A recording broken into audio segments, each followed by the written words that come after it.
Halo semuanya, pernah gak sih kalian kepikiran bagaimana suatu perusahaan itu dapat beroperasi? Nah, tentunya mereka itu membutuhkan yang namanya tenaga kerja, modal, dan juga lahan. Nah, dari situ semua itu dapat dibeli di pasar input.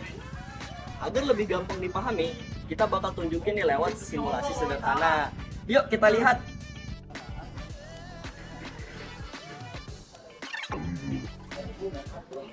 Silakan duduk. Oke, kami di sini membutuhkan satu tenaga kerja dengan upah 100.000 per hari. Wah, saya mau kerja, Pak. Tapi biasanya saya dibayar 110.000 per hari. Kalau gitu saya nego deh. 105 harinya gimana? Wah, boleh tuh, Pak. Oke, deal. Deal. Jadi itulah contoh sederhana permintaan dan penawaran tenaga kerja. Nah, HRD sebagai perusahaan, situ sebagai pembeli input, sementara pekerja itu sebagai pemasok input. Nah, pada akhirnya upah ditentukan dari negosiasi atau keseimbangan pasar. Bener nggak? Benar.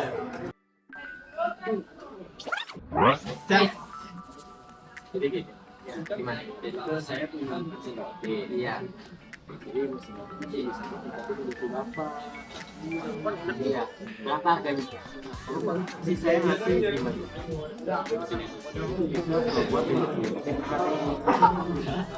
Kalau begitu bisa menambah produktivitas dari perusahaan kami ya. Kalau gitu ya udah deh saya beli. Deal ya. Iya, Pak. Oke. Singkatnya, perusahaan akan menambah nilai modal jika nilai produk margin itu positif. Artinya, setiap tambahan input mampu memberikan keuntungan tambahan. Bapak lagi lihat apa ya Bapak ya? Saya lagi lihat tanah-tanah ini nih.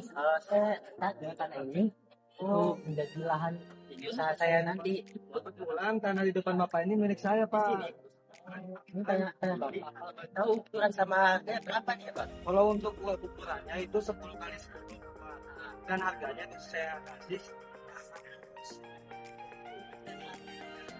Kalau ditengok berapa nih Pak? Nah kebetulan kemarin ada orang juga yang nyari tanah saya ini dengan harga 10 juta Mas. Kira-kira Bapak bisa memberi harga lebih gede dari itu enggak?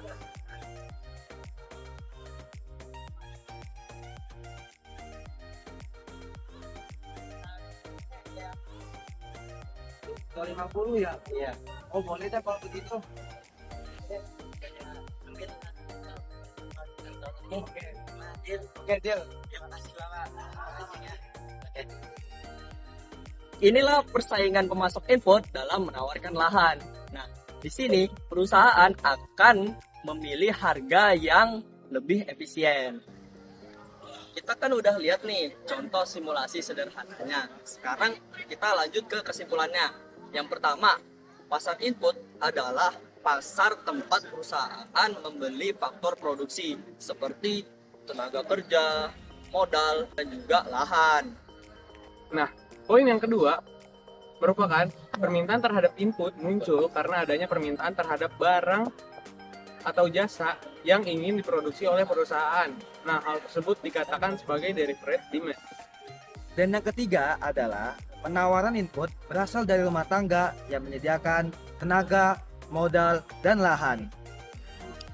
Yang keempat, kesimpulannya adalah keseimbangan terjadi ketika permintaan sama dengan penawaran. Oke, yang kelima adalah struktur pasar yang berupa persaingan sempurna, monopsoni, dan serikat kerja. Yang dimana yang pertama adalah persaingan sempurna, yang dimana adanya penjual dan pembeli, yang dimana harga tersebut itu sudah ditentukan oleh pasar. Yang kedua ada monopsoni. Monopsoni adalah adanya satu pembeli yang dimana harga itu tersebut sudah ditentukan oleh pembeli itu. Yang ketiga ada serikat kerja. Serikat kerja itu merupakan masuknya pemasukan tenaga kerja yang mereka itu bernegosiasi agar apa?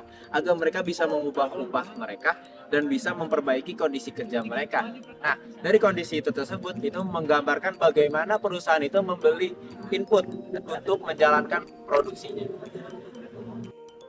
Jadi seperti itulah cara kerja pasar input dalam ekonomi mikro. Nah, saya Muhammad Zaki Al-Bukhari. Dan saya Muhammad Fatih Santosa. Saya Muhammad Zaki Al-Fatih. Saya Faik Atur Ismail. Saya Datang Givari Syansa mengucapkan Terima kasih sudah menonton. Come on, baby.